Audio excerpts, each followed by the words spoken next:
নমস্কার বন্ধুরা, welcome back to my channel Champa রান্নাঘর। আজ আমি আপনাদের সঙ্গে শেয়ার করব মাছের ডিম দিয়ে আর বেগুন দিয়ে একটা দুর্দান্ত স্বাদের রেসিপি, যেটা গরম ভাতে খেতে লাগবে অপূর্ব টেস্টি। গরম গরম ভাতে এইরকম বেগুন দিয়ে মাছের ডিমের রেসিপিটি অবশ্যই আপনারা বাড়িতে একবার বানিয়ে খেয়ে দেখবেন। তাহলে চলুন বন্ধুরা, শুরু করি আমার আজকের রেসিপি। এখানে দেখুন মাছের ডিম নিয়ে নিয়েছি প্রায় 200 গ্রাম মতো। এবারে এই কিছু বেগুনটাকেও কেটে নিয়েছি এই রকমভাবে দেখুন।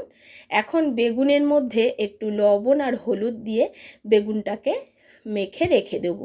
এতে কি হবে, বেগুনটা একটু নরমও হয়ে যাবে, জলও ছেড়ে দেবে। বেগুন থেকে কিন্তু একটা কষ বেরোয়, তার জন্যে কিছুক্ষণ আগে লবণ আর হলুদ দিয়ে বেগুনটাকে আমি মেখে সাইডে সরিয়ে রাখবো। এবারে একটা কড়া বসিয়ে নিয়েছি, কড়ার মধ্যে দিয়ে দিচ্ছি গরম জল।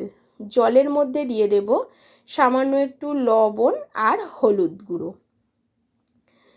এবারে জলটাকে একটু ফুটতে দেবো, তারপরে এর মধ্যে দিয়ে দেবো 1 চিমটে লেবুর রস।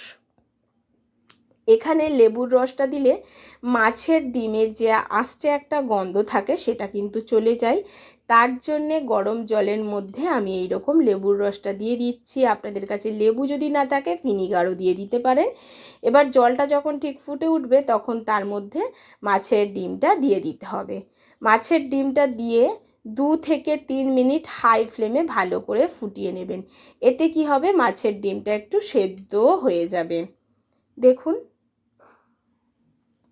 এবারে একটু জল ঝরিয়ে মাছের ডিমটাকে আমি তুলে নিচ্ছি। দেখুন সেদ্ধ হয়ে গেছে মাছের ডিমটা, আর অনেকটাই কিন্তু গন্ধ চলে গেছে। এই রকমভাবে মাছের ডিমটাকে ধুয়ে অবশ্যই করে রান্না করবেন।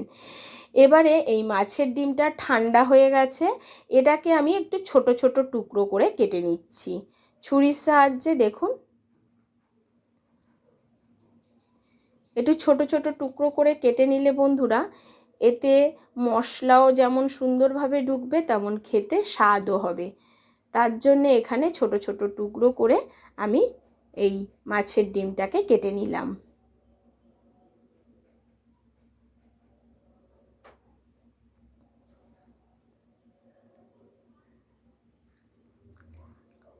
এবারে চলে যাব পরের প্রসেসে।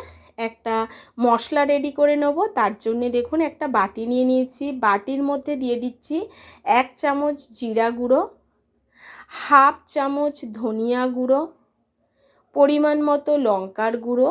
একটু জল দিয়ে এটাকে রান্নার কিছুক্ষণ আগে ভিজিয়ে রাখবো। তাতে করে কি হবে, এই মশলা দিয়ে রান্না করলে তরকারির টেস্টটা সুন্দর আসে, তার জন্য এটা আগে থেকে ভিজিয়ে রাখলাম। এবারে কড়া বসিয়ে নিয়েছি, আর কড়ার মধ্যে দিয়ে দিচ্ছি সর্ষের তেল। তেল দিয়ে তেলটা গরম হলে বেগুন দিয়ে কত জল ঝরেছে দেখতেই পাচ্ছেন, ছেড়েছে। এখন এই বেগুনগুলোকে হাই ফ্লেমে লালচে করে ভেজে নেব। এপিট ওপিট উল্টে লালচে করে বেগুনগুলোকে ভেজে নিতে হবে। দেখুন বন্ধুরা, বেগুনগুলোকে আমি ভেজে নিচ্ছি। লো ফ্লেম করতে গেলে কিন্তু বেগুন একেবারে গলে যাবে। বেগুনগুলো আমার ভাজা রেডি হয়ে গেছে, এখন বেগুনগুলোকে তুলে নেব। এখন কড়ার মধ্যে যে তেল আছে তার মধ্যে আমি আলুগুলোকে ভেজে ফেলবো। ঠিক এই রকম ঝোলের আলুর মতো আলু আমি কেটে নিয়েছি।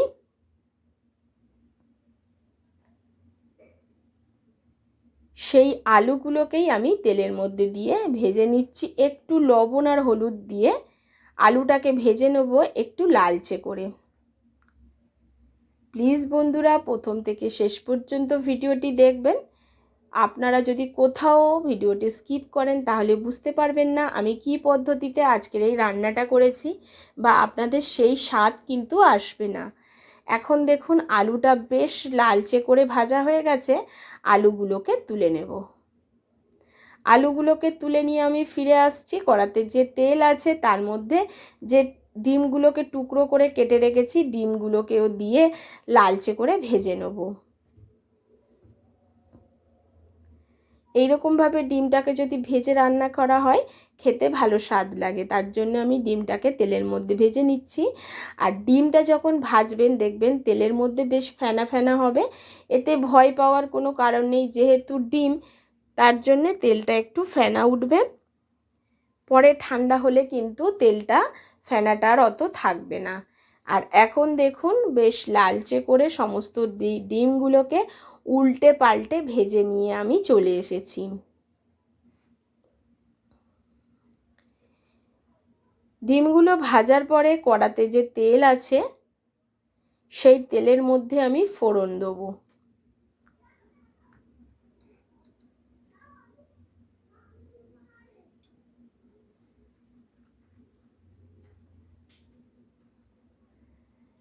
ফোড়নে ব্যবহার করব গোটা জিরা, একটা শুকনো লঙ্কা।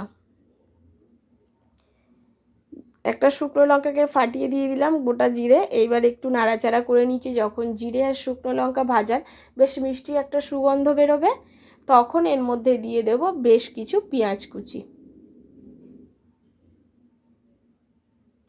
এখানে একটা বড় সাইজের পেঁয়াজকে একটু ছোট করে কুচি করে কেটে নিয়েছি। এর মধ্যে পেঁয়াজটা দিয়ে দিলাম। এবার পেঁয়াজটাকে নাড়াচাড়া করে ভাজতে থাকবো। পেঁয়াজটা একটু লালচে করে ভাজতে হবে, তবে গ্রেভির কালারটা সুন্দর আসবে।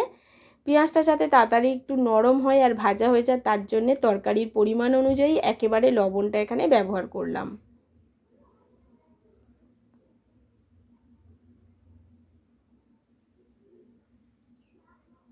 লবণটাকে দিয়ে খুব ভালো করে নাড়াচাড়া করে আমি পেঁয়াজটাকে ভেজে নিচ্ছি। একটু নাড়াচাড়া করার পরে দেখবেন পেঁয়াজটা বেশ লালচে হয়ে ভেজে গেছে। তখন এর মধ্যে দিয়ে দেবো 1 চামচ আদা আর রসুনের পেস্ট, অর্থাৎ হাফ চামচ আদা আর হাফ চামচ রসুনের পেস্ট, সেটাই 1 চামচ।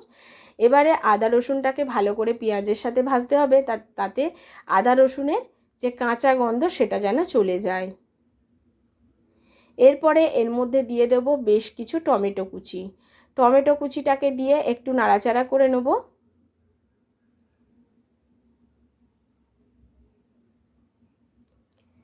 টমেটোটা যতক্ষণ না গলে গিয়ে তেল ছাড়তে শুরু করে ততক্ষণ পর্যন্ত কষাতে হবে। টমেটো যদি কাঁচা গন্ধ ছাড়ে তরকারি থেকে, সেই তরকারির টেস্ট কিন্তু একেবারেই ভালো আসে না। তার জন্যে টমেটোটা দিয়ে খুব ভালো করে নাড়াচাড়া করে দেখুন টমেটোটা বেশ গলেও গেছে আর বেশ তেল ছাড়তেও শুরু হয়েছে।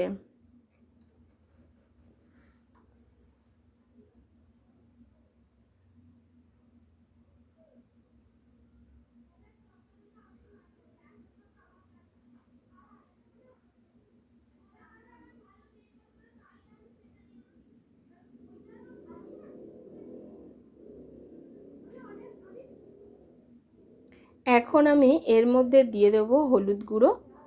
হলুদটাকে দিয়ে একটু নাড়াচাড়া করে দিয়ে দেব যে গুঁড়ো মশলাগুলো ভিজিয়ে রেখেছিলাম সেই মশলাটা। এই মশলাটাকে খুব ভালো করে কষাতে হবে, তবেই কিন্তু এই তরকারির টেস্টটা ভালো আসবে।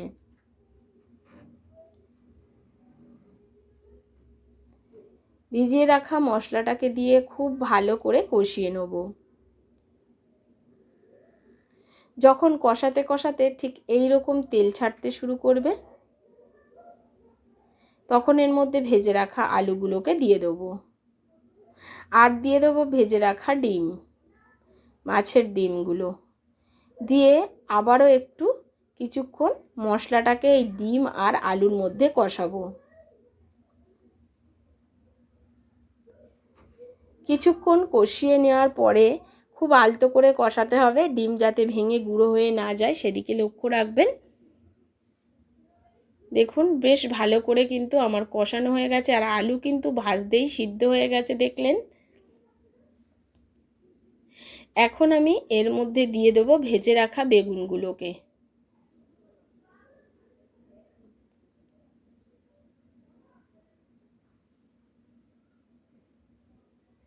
বেগুনগুলোকে দিয়ে একটু নাড়াচাড়া করে নিয়ে দিয়ে দেবো জল। এই রান্নাটা কিন্তু আমি কোনো রকম ঝোল বানাবো না, একদম গামাখা শুকনো রান্না করব, তাতে কিন্তু এটা খেতে ভীষণ টেস্টি হয়। আপনারা যদি ঝোল রাখতে চান সেক্ষেত্রে আরও একটু জল এর মধ্যে দিয়ে দেবেন। আমি অল্প জল দিয়েছি কারণ আমি একদম গামাখা রান্না করব। আলু বেগুন একেবারে সিদ্ধই আছে, খুব বেশি ফোটাবো না আর ঢাকা চাপা দেবো না। একটু লো ফ্লেমে আমি 2 থেকে 3 মিনিট এটাকে ফুটতে ছেড়ে দেবো। ঠিক এই অবস্থায় খুব অল্প জল দিয়েছি, নিশ্চয়ই দেখতে পাচ্ছেন বন্ধুরা। বেশ ফুটে যখন ওপর দিয়ে এটা তেল ছাড়তে শুরু করবে, তখন এর মধ্যে দিয়ে দেবো কিছুটা গরম মশলার গুঁড়ো। বেশ তেল ছাড়তে শুরু করেছে, এখন গরম মশলার গুঁড়োটা দিয়ে দিলাম। গরম মশলার গুঁড়োটাকে একটু নাড়াচাড়া করে মিশিয়ে নেওয়ার পরে উপর দিয়ে একটু ধনেপাতা কুচি অ্যাড করছি। আপনাদের কাছে যদি ধনেপাতা থাকে দেবেন, না থাকলে দেওয়ার কোনো প্রয়োজন নেই, সম্পূর্ণ অপশনাল। আমার কাছে মাত্র একটা ডাল ছিল, সেটাকেই একটু কুচি করে আমি দিয়ে দিয়েছি। এখন কিন্তু বন্ধুরা আমার রান্নাটা একেবারে রেডি হয়ে গেছে। আর আপনাদেরকে একদম সামনে দিয়ে দেখিয়ে দিচ্ছি, গরম গরম ধোঁয়া ওঠা ভাতে এই রকম মাছের ডিমের তরকারি হলে কেমন লাগে অবশ্যই বলবেন। আপনারা এটাকে রুটি দিয়েও খেতে পারেন, এতটাই টেস্টি হয়, আপনারা বাড়িতে না বানিয়ে খেলে বুঝতে পারবেন না। আজ এই পর্যন্ত বন্ধুরা, আবারও দেখা হবে অন্য কোনো নতুন রেসিপির সঙ্গে। এতক্ষণ ধরে ভিডিওটির সঙ্গে থাকার জন্য অসংখ্য ধন্যবাদ। আপনারা অবশ্যই আমার রিকোয়েস্টে বাড়িতে একবার এইভাবে মাছের ডিম বেগুন দিয়ে বানিয়ে খেয়ে দেখবেন, আর আমাকে কমেন্ট করে জানাবেন যে কেমন ছিল। আপনাদের কমেন্ট পড়তে আমার কিন্তু ভীষণ ভালো লাগে, আর আপনারা কমেন্ট করলে আমি আপনাদেরকে ধন্যবাদও জানাতে পারি। আজ এই পর্যন্ত, টাটা।